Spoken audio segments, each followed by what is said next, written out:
официально говорят тоже в 22-м, да? Нет. Продолжаем. Официально аннексия Крыма произошла в 2014 году. Вторжение российских так называемых добровольцев, хотя, как говорят уже сами российские военные и российских кадровых военных, на Донбасс, в Украину.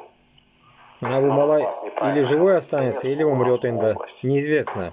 В плену. Что будет с ним? Ну. А был подписан до этого что вы Будапештский делаете, а? меморандум, что Ой, Россия что не вы только делаете? не имеет права вторгаться, За этого но и должна пидораса нас Путина, защищать от блядь. вторжения, За эту потому что Москву мы ебаную. отдали ядерное. Нахуй надо, А с вами, нахуй. получается, нарушили? Ну, как вы думаете? Ну, почти так. Рассудите, да? Ну. Кутарышлап жүресің мында. И вот ввиду того, что вы нарушили, Зеленский говорит, да, ну давайте мы тогда будем возвращать себе ядерное оружие. И это используется как повод для вторжения